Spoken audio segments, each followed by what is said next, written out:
Hi and welcome. I'm Andy Miocha and you are watching A News. Here are the headlines. 26 nations agree potential security guarantees for post-war Ukraine plan to be taken to the US to be formalized. Hamas says it is ready to accept a comprehensive Gaza ceasefire as Israel intensifies attacks.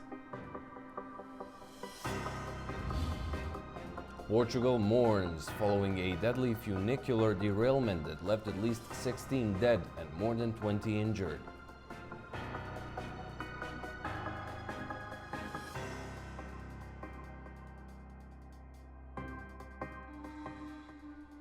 Thank you for tuning in. European and Canadian leaders gathered in the coalition of Willing have finalized a plan for future security guarantees for post-war Ukraine. The plan will now be taken to the US before it can be formalized in the coming days, according to the French President Emmanuel Macron. For the details, we go to Paris and our Ross Cullen. Well, the coalition of the Willing gathering on Thursday taking place here at the Élysée Palace, the French presidential residence and office here in the centre of the French capital. Volodymyr Zelensky was present, the Ukrainian president, and he was there for that meeting of more than 30 of Ukraine's allies. Also present here in Paris, Steve Witkoff, the US Special Envoy, to try to ensure close coordination between Washington and Ukraine's other Western allies, but it was also a chance for the Europeans to ask Mr. Witkoff if there is any chance of the Trump administration applying extra pressure on Moscow to force Russia to agree to an immediate ceasefire and then to bring Vladimir Putin to attend a proposed and much discussed bilateral summit with Volodymyr Zelensky. Everyone sees that Russia rejects every peace initiative and that Putin has so far not agreed to peace.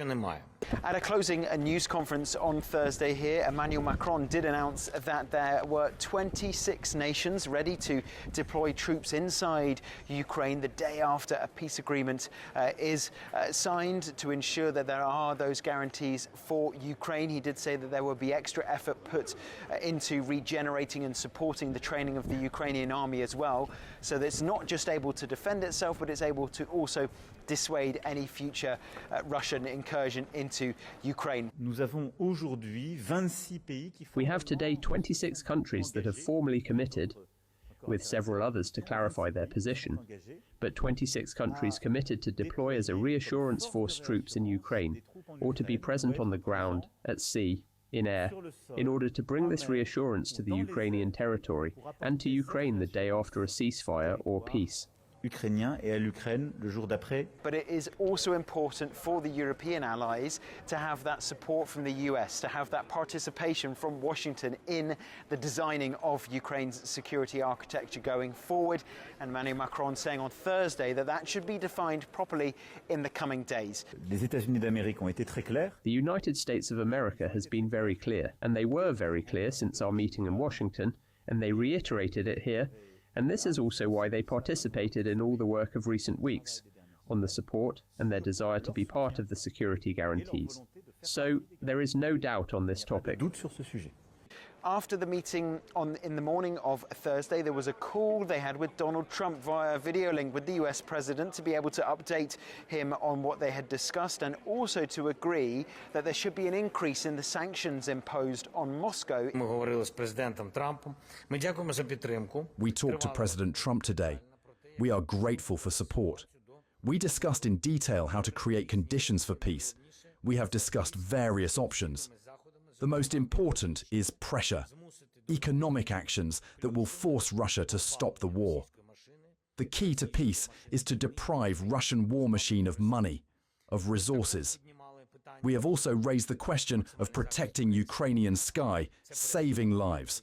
As long as there is no peace, our people's lives are taken away by Russian attacks, Russian rockets, Iranian drones.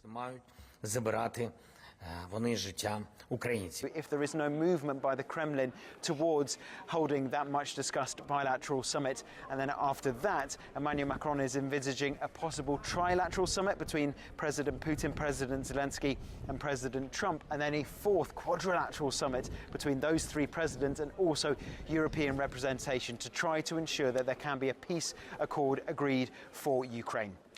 Ross Cullen for A News in Paris. And now on the results of the meeting in Paris, we're talking with Julia O'Connell of the Dignitas Fund, coming to us from New York. Welcome. Thank you so much for joining us.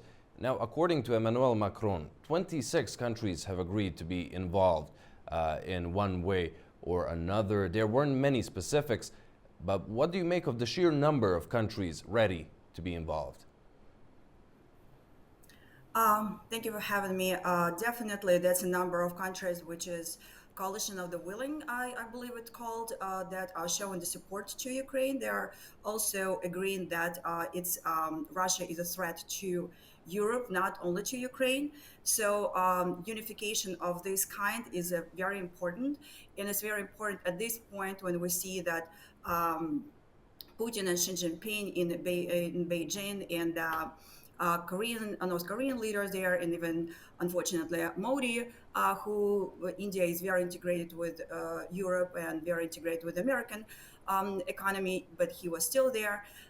So it's a very good way to show that these countries do support Ukraine, but even more importantly, that these countries do understand that any kind of security guarantees on papers do not work. We do know about Budapest Memorandum, right? In 1994 was signed by United Kingdom, United States, Russia itself, Ukraine, Europe, France, and China also supported that Budapest Memorandum. And 20 years later, Russia invaded Ukraine, annexed Crimea, invaded Donbass. So all this kind of paper memorandums or security guarantees on paper, they proved not working.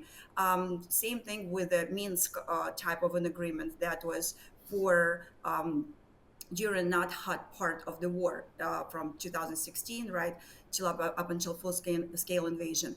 Those type of agreements, when you don't have a real support, real construction of the defense and way of deter the enemy, all those kind of agreement negotiations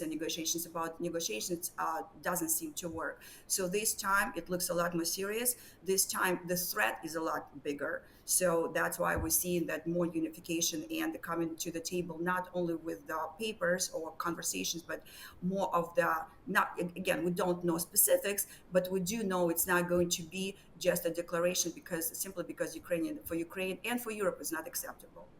You've touched upon joint action by Ukraine's allies on both sides of the Atlantic. Now, Volodymyr Zelensky said today that the key to ending the war is depriving Russia of resources. The leaders then spoke to Donald Trump, and Finnish president said that his U.S. counterpart suggested closer coordination on sanctions targeting Russia's gas and oil.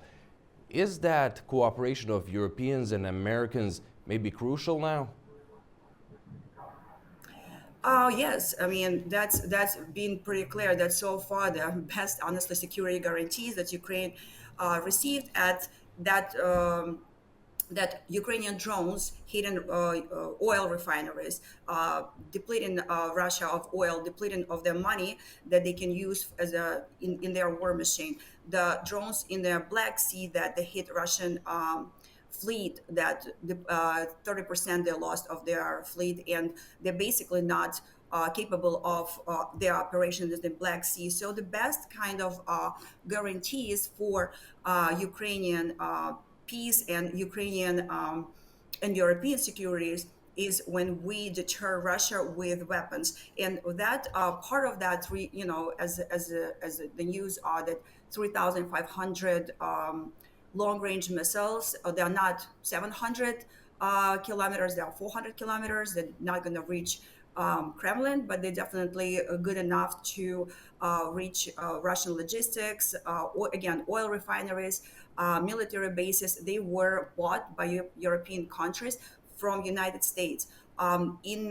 Also, Ukraine is developing, and pretty much right now the conversation that Ukraine has their own far-ranging missiles, missile Flamingo, that could be a game changer in the fall. So all of this capabilities, military capabilities, that would deter Russia, would stop interceptors. The Ukraine developing a lot of drone interceptors in cooperation with American military companies. So that type of cooperation, that what would stop Russia. Any kind of conversation, any kind of convincing of the country leader that doesn't believe that Ukraine has a right to exist, at this point, it's pretty clear doesn't work. So the only way, peace through strength, we are not stopping using that word that President Trump had first came up with. I'm going to repeat: peace through strength and strength through military. So that's the only way to stop Russia. Back to the plan that was agreed today in Paris. It's meant to be formalized in the coming days with the United States. We've earlier heard that the U.S. is willing to provide a backstop. Has there already been some chatter in the country on what specifically could Washington provide? Well, at this point, we all know that Washington is still providing Ukraine intelligence. That's not kind of breakout news, but again, Europe bought 3,500 long-range missiles, but I wouldn't say there is a big chatter, and I'm happy about it, because I think that all that time where politicians declared how many weapons and what exactly would be provided for Ukraine, it also provides information to Russia. It provides enemy with this information. So because we don't have this open information, what kind of air defense United States can provide. This is not an open information. This is a great news, and it doesn't give not only the enemy information, it also makes them wonder what is there, that makes them nervous, and what actually President Trump administration is doing to making them nervous. And when the politicians do not, talk and declare, and let the military work and let the military do their job in terms of what exactly they will be supplying, that's where we will see the changes. That's what's most important change. Yulia, thank you so much for joining us and providing us with your insight. Thank you. Now, over in the Middle East, Hamas has said it agrees to the formation of an independent national administration to run Gaza and is ready for a comprehensive ceasefire, including the release of Israeli hostages. However, Israeli Prime Minister's office has dismissed the proposal, insisting the war can end only on Israel's terms. As the talks stall, civilians in Gaza continue to bear the brunt of the fighting. Hamas has said that it has agreed to the creation of an independent national administration to govern Gaza, and is prepared to sign a comprehensive truce that would see all Israeli hostages released. But within hours, Prime Minister Benjamin Netanyahu's office rejected the announcement. It said the war could end immediately, but only if Hamas accepts conditions set by Israel's security cabinet. On the ground, Israel's military pushed deeper into Gaza City, with tanks and troops advancing into the crowded Sheikh Radwan neighborhood. The offensive has left large parts of the city in ruins, despite international calls for restraint. Health officials in Gaza say at least 24 Palestinians were killed across the enclave on Wednesday, many of them children. More than 63,000 Palestinians have been killed since the war began nearly 2 years ago, according to Gaza's health authorities, while Israel maintains its campaign is aimed at destroying Hamas and freeing hostages. For families in Gaza, the prospect of a truce offers little comfort as displacement and death continue to shape daily life. For more on the Israeli rejection of Hamas's proposal to end the war in Gaza, we go to Tel Aviv and our Blake Shifton. On Wednesday, Israeli leaders dismissed an offer by Hamas to release all of the hostages held in Gaza in exchange for an end to the war. They said this is just more empty spin, and they vowed to go ahead with plans to seize and occupy Gaza City unless Hamas effectively surrenders. Hamas had said that they will release all of the 48 hostages held in Gaza in exchange for Palestinian prisoners, as well as an end to the war, the withdrawal of Israeli forces from Gaza, and the opening of more aid corridors. Now, this came after President Trump called on Hamas to release the 20 living hostages held in Gaza and said that the war could end. However, Israel has said that they will only end the war if Hamas releases all of the hostages, if Hamas disarms, if Gaza is demilitarized, and if a new entity that's not Hamas and that's not the Palestinian Authority governs Gaza.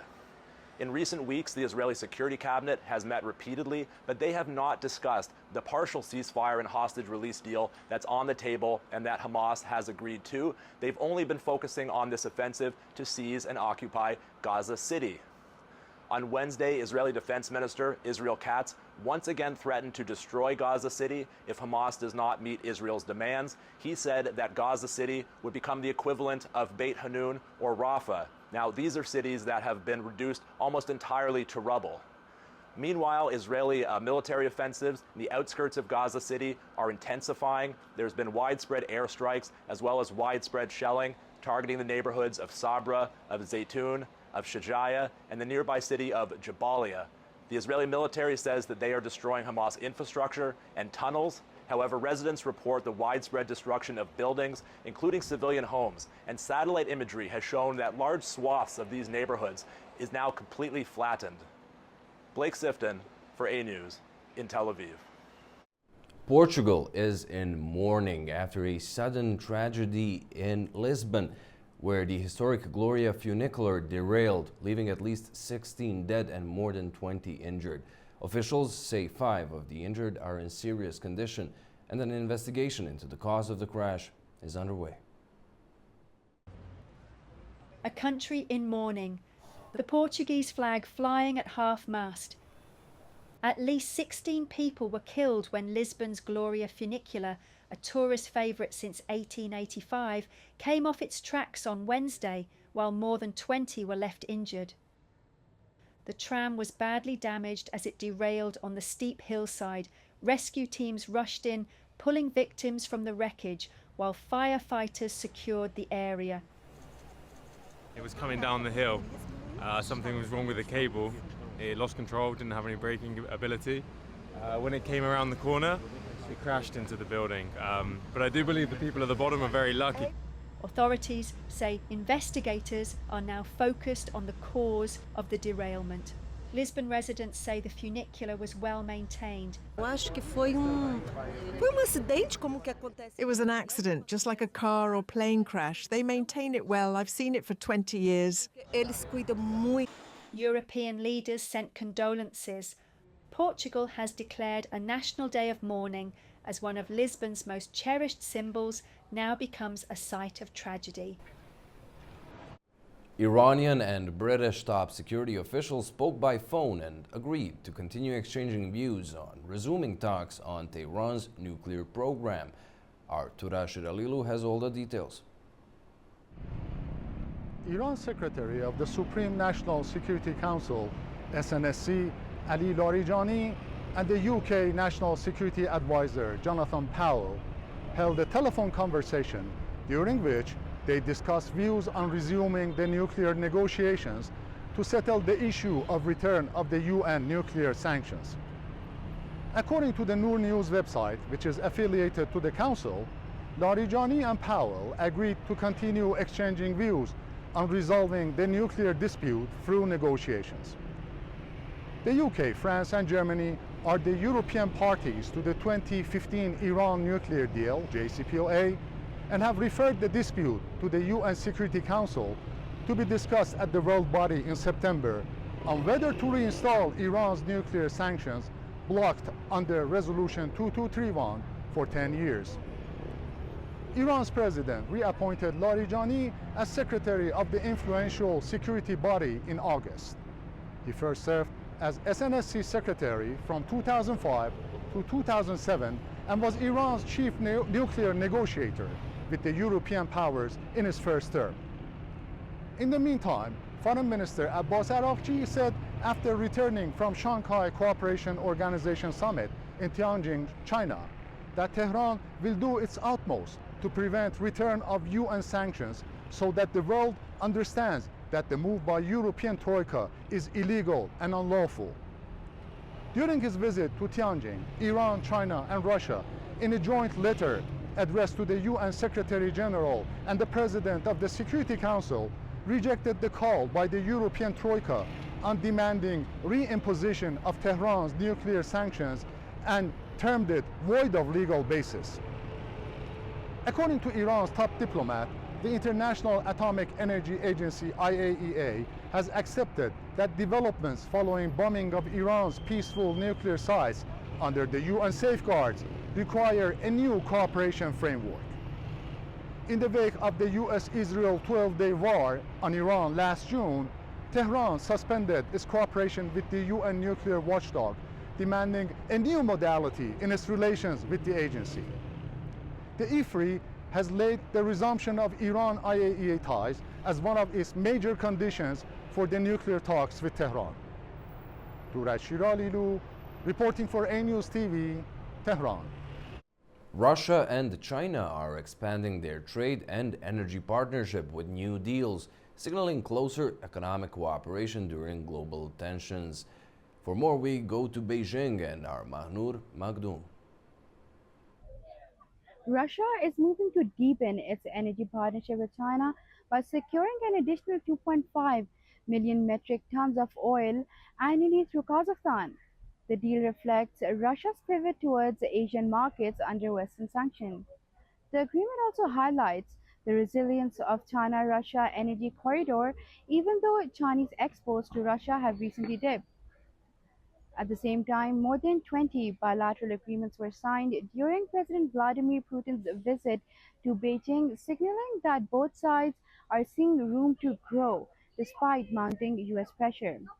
Experts suggest that Chinese manufacturers, who are currently grappling with cutthroat price competition, could find relief in this new access to Russian market, while the energy accord highlights how Russia is trying to diversify its supply routes to anchor its economic dependence on China.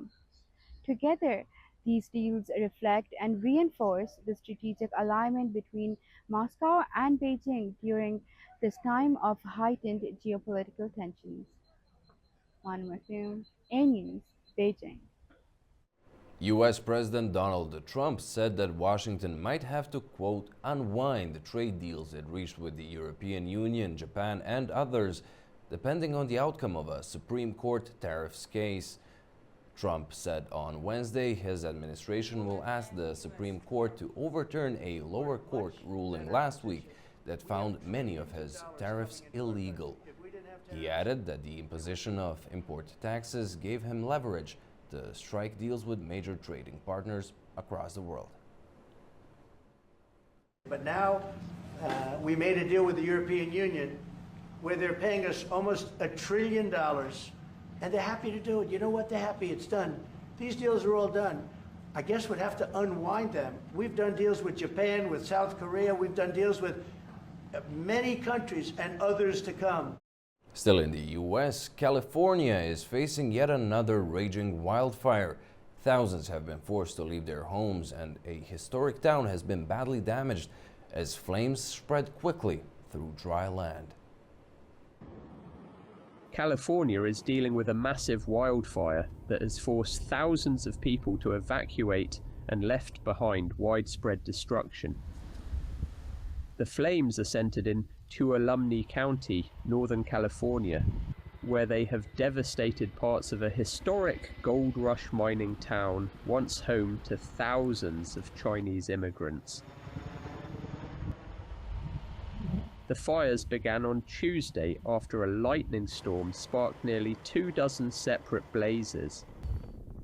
Since then, they have burned through more than 13,000 acres, destroying land, homes, vehicles, and other property.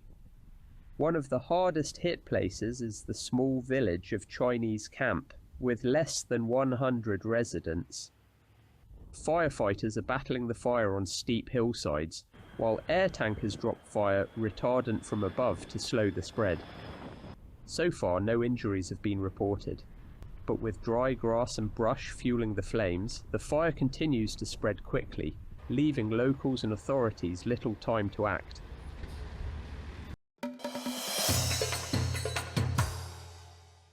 International aid is pouring into Afghanistan after a series of devastating earthquakes struck the eastern provinces of Kunar and Nangarhar earlier this week. Our Tamim Bahis has more on that in Kabul. Pakistan has dispatched more than 100 tons of humanitarian assistance. The country's foreign minister and deputy prime minister confirmed the delivery on social media. The relief package includes food, medicines, tents, blankets, and other essential supplies to support survivors. Pakistani leaders expressed condolences to the victims and reaffirmed solidarity with what they called the brotherly people of Afghanistan. Qatar has also sent emergency relief. A delegation led by Minister of State for International Cooperation, Maryam bint Ali bin Nasser, arrived in Kabul with aid meant for 11,000 people. The supplies consist of food, medical support, and shelter materials. Meanwhile, Turkey's Red Crescent and Disaster and Emergency Management Authority delivered 25 tons of aid, including tents, blankets, food, and medical kits. Officials say distribution to affected families is already underway. India, Iran, and the United Arab Emirates have also extended support, underscoring a growing regional response to humanitarian crisis. Thousands of Afghans remain in urgent need of shelter and medical care as recovery efforts continue.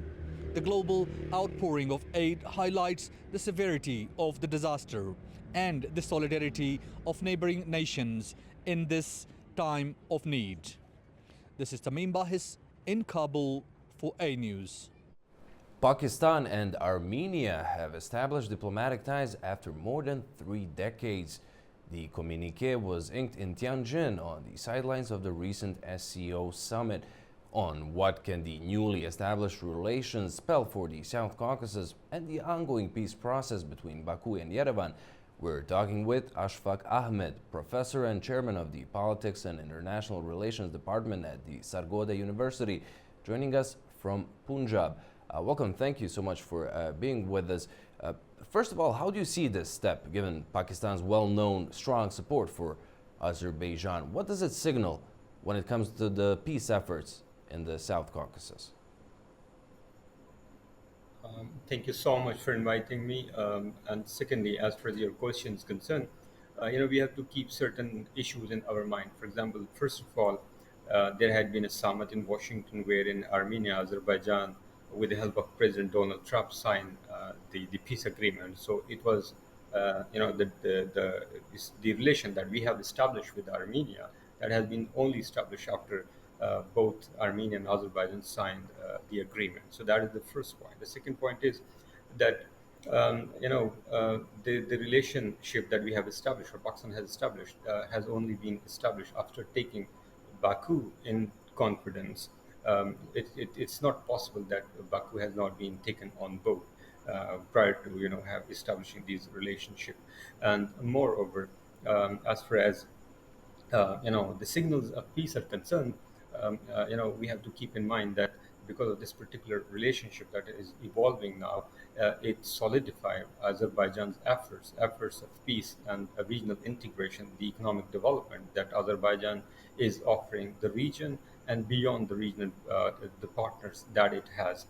So the point is that this particular relationship is going to solidify Azerbaijan's regional peace efforts, and moreover, it also sent a message that Azerbaijan and its allies are ready to establish peaceful relation with Armenia, and Azerbaijan and its allies, they are on board and to establish this particular relationship. Do you expect any reaction maybe from New Delhi, which is widely seen as an Armenia's supporter and Pakistan's rival?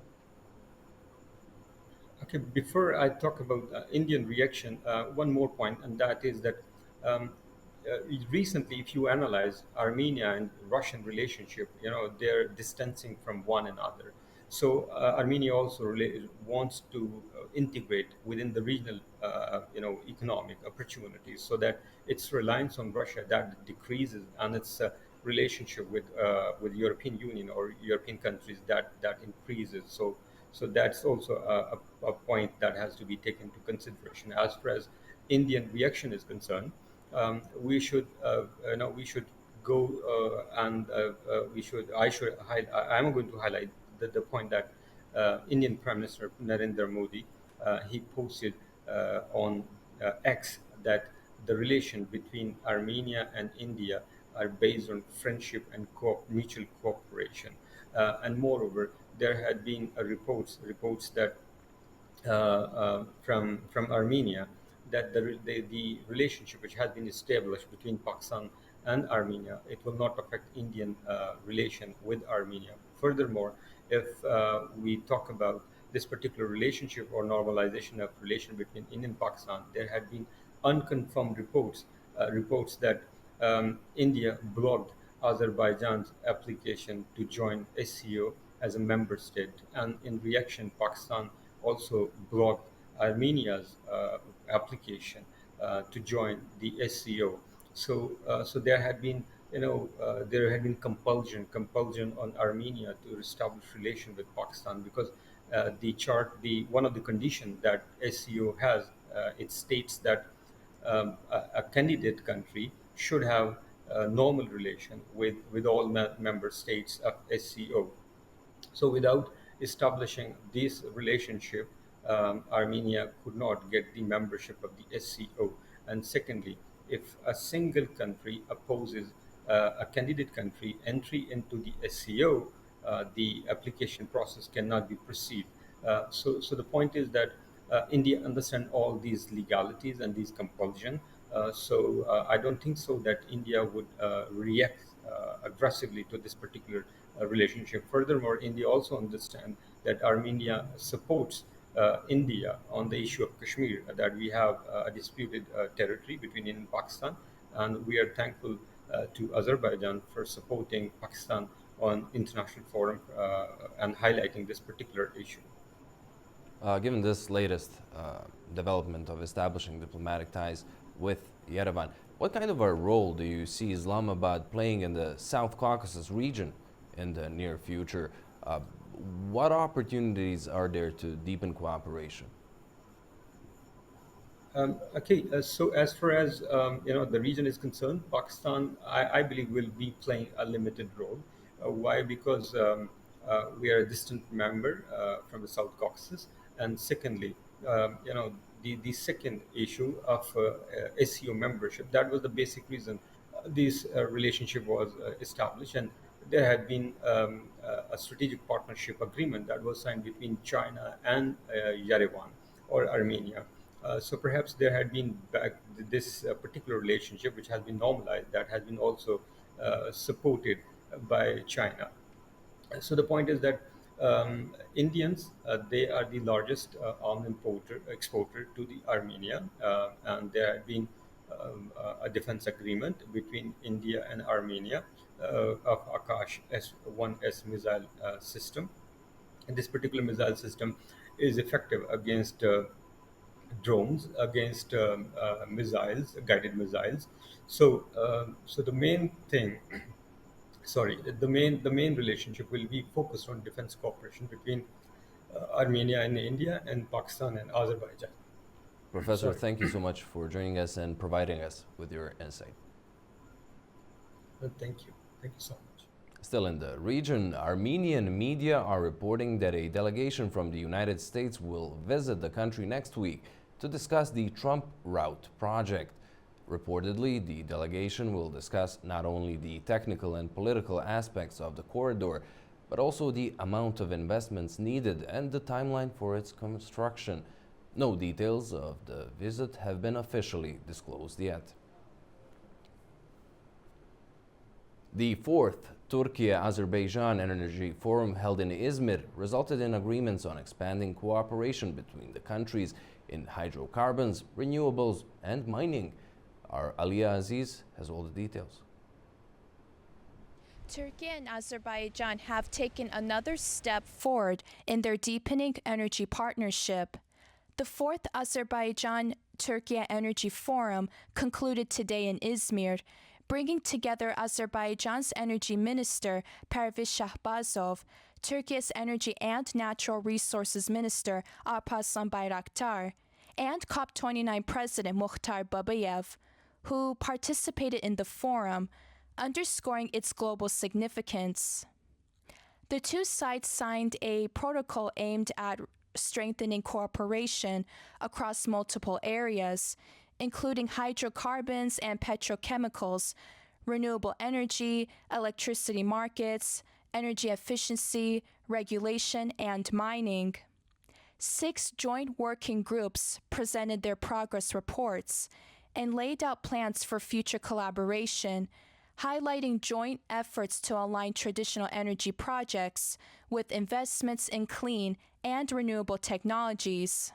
Minister Alparslan Bayraktar stated that the forum sets a new roadmap for cooperation in both traditional and renewable energy, strengthening partnership for years to come.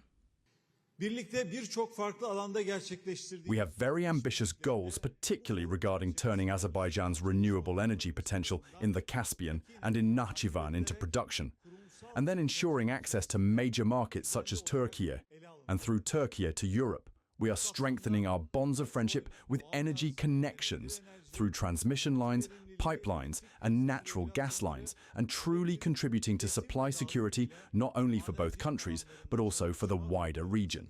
We are also reinforcing these transmission lines with the quadrilateral green energy corridor established between Azerbaijan, Georgia, Turkey and Bulgaria.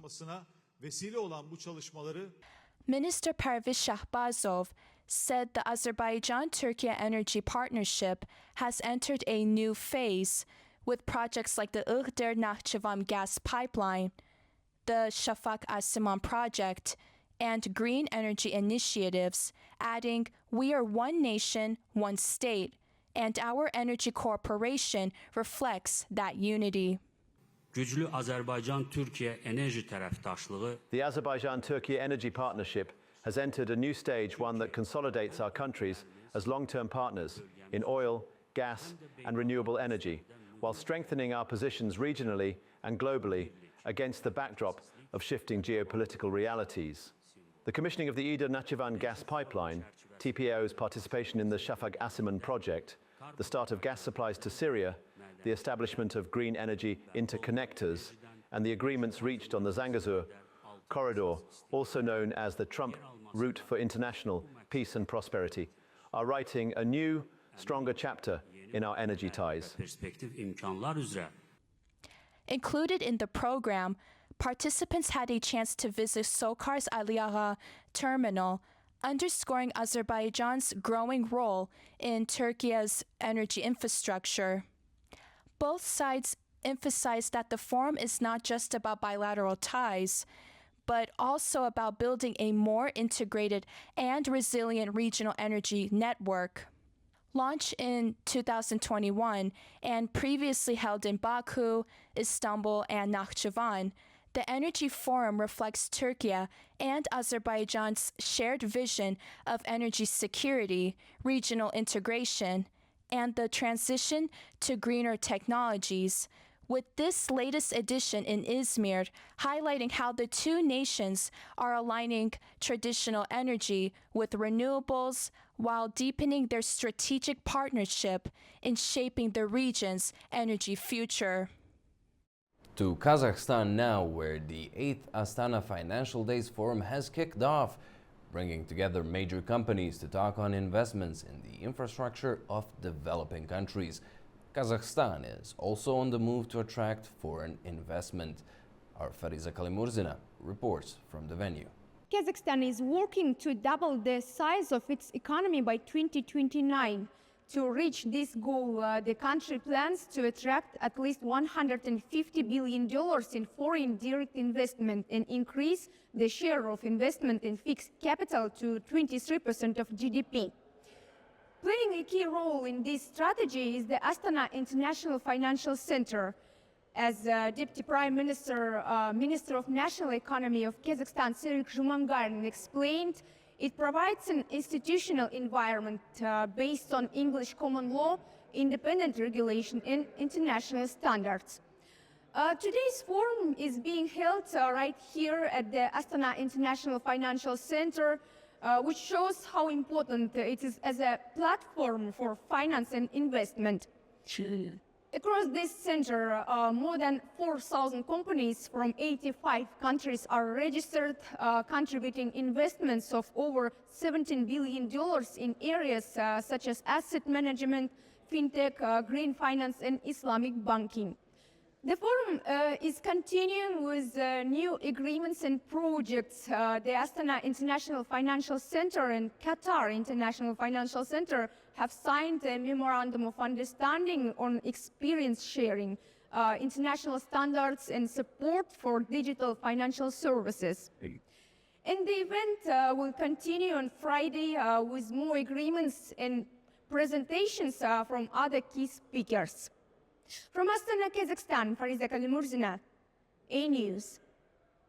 Uzbekistan is set to upgrade its transport network in 2 of its regions with a loan of more than $170 million from the Asian Infrastructure Investment Bank. Our Sevil Rajapova has more in Tashkent.